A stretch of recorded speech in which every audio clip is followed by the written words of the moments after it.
माझ्या हातात तुम्ही सगळ्यांनी निवेदन दिलेलं आहे. आपण सगळे धारावीकर आहात ना? किती वर्ष राहतात धारावीमध्ये? 170 वर्ष. तुमचं समाज बरोबर आहे. पण तुम्हाला अदानीने पात्र केलंय का नाही केलं? कारण त्यांना वाटतंय की तुम्ही तिथे आत्ता राहायला आले, बरोबर आहे. आणि जर अपात्र केलं, तुम्हाला पात्र नाही केलं, अपात्र केलं, तर अदानी पाठवणार कुठे तुम्हाला?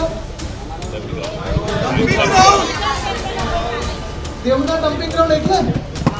तिथे पहिलं घरं बनवणार. तिथे आपला सगळा मुंबईचा कचरा जातो, तिथे तुम्हाला घरं बनवून देणार आहे. तुम्ही त्या कचऱ्यावर राहायला जाणार आहात? राहायला तयार आहात? कारण हे आम्ही पहिल्यापासून बोलत आहे. ठीक आहे, तुम्ही विश्वास ठेवला अदानीवर, जसं आपण विकासाकडे ठेवतो, आणि सर्वे होऊ दिलात, बरोबर आहे. सर्वे झाल्यानंतर जवळपास 80% लोक म्हणजे तुम्हीच सगळे, तुम्हाला त्यांनी अपात्र ठरवलं. म्हणजे तुमची जी जागा आहे वर्षानुवर्ष जे जिथे तुम्ही राहत आलेला, वर्षानुवर्ष जे तुम्ही राहत आले, तुम्ही मुंबईत कामं केली, तुम्ही मुंबईत तुमचं आयुष्य घालवलं, आणि आता एका रात्रीत अदानी समूह येणार, धारावीचा पुनर्विकास होणार, धारावीचा पुनर्विकास होणार. जे उद्धव साहेबांना पाहिजे, जे मला पाहिजे ते आहे की पुनर्विकास म्हणजे तुम्हाला तुमची घरं पहिली मिळाली पाहिजेत, मग धारावीचा विकास झाला पाहिजे, मग अदानीचा विकास झाला पाहिजे. तुमचा विकास पहिला, धारावीचा विकास पाहिजे.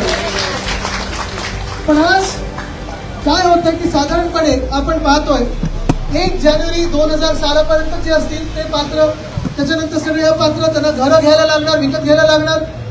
तुम्हाला स्लम इकडून उचलून तुम्हाला घरं देण्याची ऐवजी पाठवणार कचऱ्याच्या डम्पिंग ग्राउंडवर. कोणालाही आपल्याला डम्पिंग ग्राउंडवर जायचं नाही.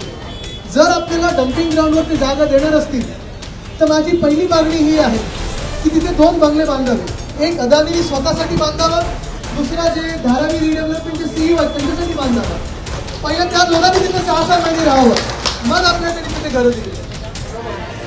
पण आता हा लढा जो आहे, हा लढा आपण प्रत्येक ठिकाणी लढणं गरजेचं आहे. मीडियाच्या समोर तुम्हाला मुद्दावर आणलं मी खाली, कारण मीडियाच्या माध्यमातून जगभरात जायला पाहिजे की अदानी समूह मुंबईला कसे लुटत आहेत.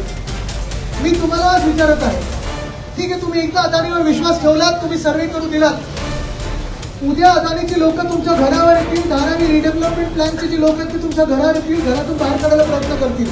तुम्ही घराच्या बाहेर जाणार आहात? तुम्ही अदानीवर विश्वास ठेवणार आहात? तुम्ही महाराष्ट्र सरकारवर विश्वास ठेवणार आहात? भाजपवर विश्वास ठेवणार आहात? जर ते आले तर